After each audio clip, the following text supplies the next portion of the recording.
Hi guys, welcome back to Gardening with Creations by DX & Co. As you can see, I'm inside. It has officially gotten a little too chilly for me to be gardening outside. It's roughly about 48 degrees out here in Zone 6A, Michigan. And what I want to talk about today is some of the plants that I've chosen to bring inside. It is not actually widely known that pepper plants are actual perennials. So most people think that they're annual plants like a tomato or something like that, but a pepper plant can actually be treated as a perennial plant. So I've chosen to bring in some of my pepper plants. I did this last year as well as a test before recording this video, and I'll show you the ones that I brought in from last year and the ones that I've chosen to bring in this year. So come along with me, let's get started.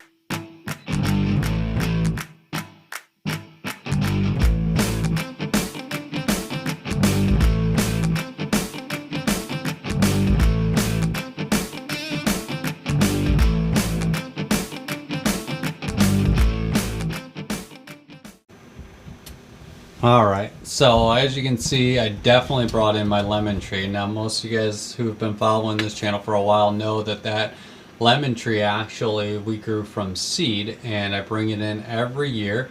The biggest battle is keeping the cats away from it, so we keep it in our indoor greenhouse to try to eliminate the exposure to the cats, but they still get in here and I'm chasing them out constantly. And then we have our pineapple plant that we've grown from just cutting off the top of a pineapple and planting it. And it's doing really well, got a lot of exposure to the sun. And in the back we've got a tangelo plant that we've grown from seed that it's just still trying to put on some growth. That one's taken some time. Despite being outside all summer long, it's still struggling to put on growth. But that's okay, we will keep growing that one. But let's get started talking about the actual plants that we wanted to talk about today, is the pepper plants. Let me go ahead and get these bigger ones like the pineapple and the lemon tree out of our way. Alright, so as you see here, we have two different varieties of pepper plants. So this first one on the right here is what's called a banana pepper plant, and you wouldn't believe that this plant is over 2 years old looking at it. So it produces these little banana peppers, very sweet and delicious. They don't get very spicy, they've got a hint of spice to them, but believe it or not, I started this one from seed last year midsummer. It wasn't a almost closer to fall start, and because I had done that, I had actually started it in this actual little 5-gallon bucket thing here, and so I brought it inside over the winter. Now if you notice here, let's see if we can get zoomed in, that stalk actually is not a true green stalk like new growth like you would see on a pepper plant here. The main stalk here is actually browning, and that's because it's hardening off just like a tree would do. So that is because it's aged out. So it still puts off new growth from that hardened area, but it actually is not new growth any longer itself. So towards the top you'll see that it still has some green because it's still growing upwards. And you see it's still producing new leaves, so on and so forth, and it's shooting off its own stems. Now, a lot of people choose to, when they bring in a pepper plant over the winter, it doesn't produce a lot of fruit. The intent is not to grow fruit off of it. It's to, or peppers as you would, it's to actually just salvage it to be able to put out in the spring. So they will prune it down by just cutting off the extra and leaving the main trunk line, if you will, and maybe just pruning up a couple of the side shoots so they're shorter but still there, so they start to harden off. So that way next year it will actually produce and grow some more shoots. So what's the purpose in this? Can't I just start a new pepper plant from seed next year? The answer is absolutely. Of course you could. The idea behind this is that it's going to produce a little faster for you. Now, I'll be honest with you, I didn't find that to be true this year, but we had a very, very weird year in gardening. We had a bunch of smog from the forest fires up in Canada. I do believe that caused a lot of issues with the gardens this year. Not getting enough sunlight that they need. They didn't get enough sunlight that they need in order to produce well. So we just didn't have a full gardening year this year, in my opinion. So that's okay. This is why I'm bringing this plant in again to see how it does over the winter. So that's my banana pepper. This one here is an actual Mexican chile. It's a Mexican pepper plant. You can see it's very ornamental, if you will, with all these little tiny red and green peppers on it. They are so spicy hot, I can barely tolerate them. They're not like habanero super beyond, you can't handle it, but it's just, I'm getting too old to be eating super hot stuff, unfortunately. But this is one of my favorite plants. It was actually a gift last year to my wife for volunteering at the school library.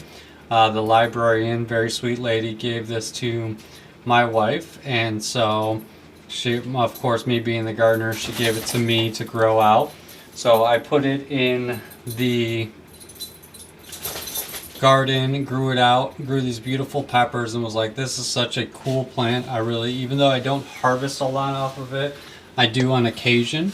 So I wanted to try this one out. So I grew this over the winter. It actually dropped all of its leaves on its own. I didn't prune it up whatsoever.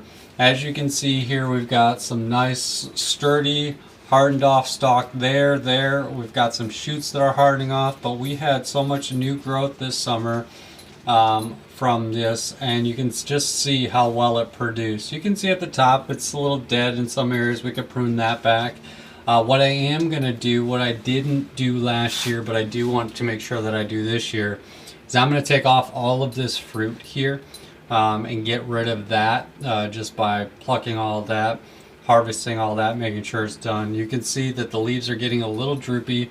I don't believe that it likes this humidity inside this greenhouse, but again, I have to protect it from the plants. One thing about these, I watered them every 2 to 3 weeks. Just kept it very, lightly watered. Remember, pepper plants don't like a ton of water as is, but on top of that, I have a very dry house, so and with the humidity and moisture inside of a greenhouse like this, you have to just kind of play around with the timing that you water it. Some people would say once a month, depending on how dry and where you're storing it. I do keep light on all of these things because I want to continue to grow it through the winter and give it those nutrients it needs. So I do keep grow lights and things like that on there. But it is something that I really enjoy and be able to put out in next spring. So I did actually have one that I lost because I went too long in between waterings, and that was just like a bell pepper plant. So with that, I decided this year to bring in these bell peppers. These were some starts that were provided to me, and you can see they're already producing fruit, and so, which is always, who doesn't love a good green bell pepper? So they're already producing fruit, and there are 3 of them in this actual little bucket. But this bucket is great for outdoors for growing plants like this. It's one of the felt style buckets, right? But unfortunately, the soil dries out real quickly as a result of it. So I would have to water this thing almost daily, and the water just runs right through it. So what we're going to attempt to do is actually plant all the 3 of these, meaning repot them with some fresh soil and get rid of this little thing so we can try to save these.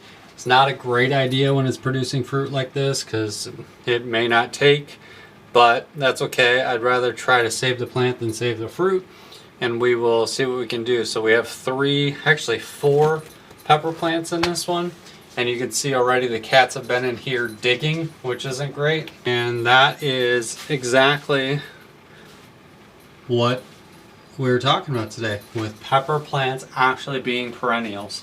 Now, if you're in the southern climates, the warmer zones, you can actually leave your peppers outside year round and grow them year over year. Just make sure they have the right amount of water. But pepper plants can handle a bit of a cold snap, but not too low. So if you're going to do that, make sure you keep an eye on the weather and protect them. But for those of you in the northern hemisphere like myself, and you want to protect them, try potting your plants. One other huge benefit to potting plants like this, yes, they dry out a little bit quicker. Yes, they need a little bit more water in the summertime. But as you see, I just brought them in over the winter with no problem.